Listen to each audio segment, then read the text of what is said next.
The Brutal Butcher is going to be a build that synergizes around the Pale Butcher's blade. This is a blade that you can find very early in the game, which we will discuss later on in the video, but if you've been a fan of Colossal or Great Swords in past Souls-like games, then this weapon and build are going to be right up your alley. There's no better feeling in these type of games than to grab a giant hunk of metal and start swinging it around the battlefield, destroying bosses and NPCs. In my play, I have pretty much killed every single NPC in 1 or 2 hits with this weapon and the setup that we're currently using, so let me show you what we're working with. So as stated before, we're using the Pale Butcher's blade. This weapon can be found as you traverse through Forsaken Fen, and I will have a video in the description telling you exactly where to go get it. I currently have the blade at +7, and it's going to have a strength scaling of B and an agility scaling of C, but I imagine as I level this weapon up that both of those will go up more. With a physical attack of 226 plus 214, I'm actually 1 to 2 shotting most NPCs in this game, and with the addition of the different variety of salts you can put on this weapon, it is actually going to provide you more damage than is stated on the weapon currently. The Pale Butcher's blade is going to have 2 different movesets depending on if you are one-handing or two-handing the weapon. When you are one-handing, it gives you massive horizontal swings, and when you are two-handing, it spends the majority of the time doing vertical slashes, and each has a place within this game. If you are surrounded by a bunch of low to medium health enemies, the one-handed horizontal swing is going to be the way to go, but typically for boss fights, I'm using the two-handed just so I can get more damage out. For my main of 2 sockets on this weapon, I have charge attacks deal more damage, and for my secondary slot, I have increased strength attribute scaling and reduces agility scaling.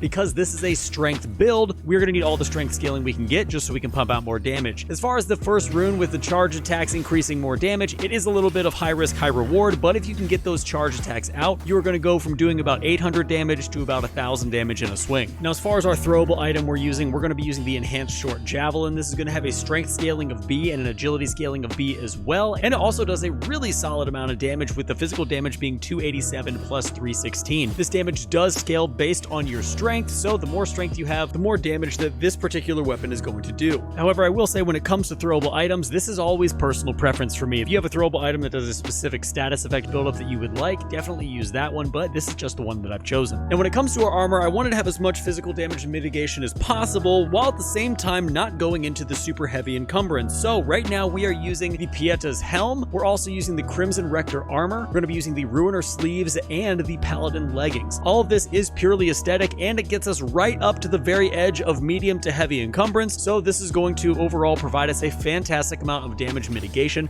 as well as making us look really, really cool. I always want to have something that makes me look great in Lords of the Fallen, because let's be honest, if you're not looking cool in video games, what are you doing? Hey guys, real quick, I just want to say thank you so much for watching this far into the video. If you're finding value in this content, or you like what you're seeing on my channel, feel free to hit the subscribe button and the bell notifications so you guys can know when I'm making more content. I appreciate it a ton. We're almost at 16,000 subscribers here on YouTube, which is crazy. So with that being said, let's get directly into the next part of the build. So moving into the pendant, we are going to be using the Paladin's pendant, which is the same one you get when you start as the Dark Crusader class. It gives us increased strength and endurance attributes, which being a strength build, we are going to need extra strength, and also having the extra endurance is only going to help us wield this sword easier and wear heavier armor. Now, when looking at the rings for this build, I'm using the Ring of the First of the Beast, which is going to give us that increased endurance attribute, allowing us to get more stamina and being able to carry more armor as well as our sword easier. And overall, it's been a really good ring for this build because I have found that swinging this massive sword and dodging a lot is just going to eat up our stamina, so having that endurance there is going to help us out a lot. Now, in our second ring slot, we're using the Mine Owner's Ring. This is going to increase our maximum stamina and stamina regeneration rate. I definitely am craving stamina with this build because of the rolls, dodges, and swings with this weapon. You are going to need both the increased maximum stamina and the stamina regeneration rate. The rate of regeneration is super, super nice, and it allows me to manage my stamina better while always giving me enough that I need so I can always back out of the fight and then come back in with max stamina. Now, as far as the stats are concerned with this build, I am level 112. My strength is sitting nicely at 63. My agility is at 20. Endurance is at 36, and my vitality is at 36 as well.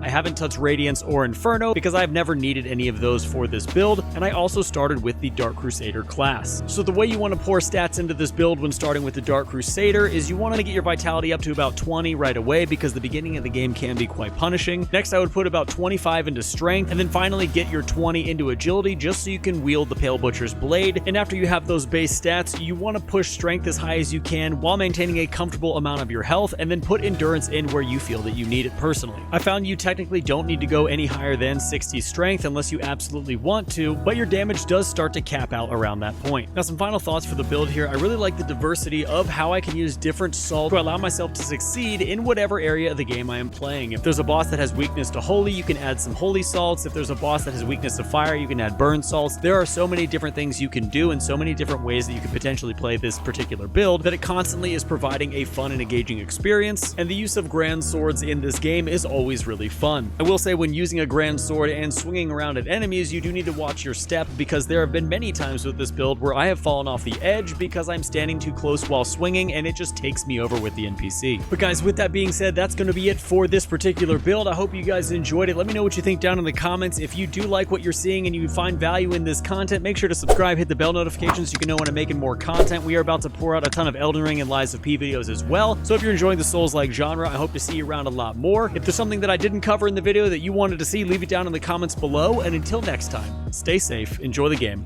and I'll see you in the next one.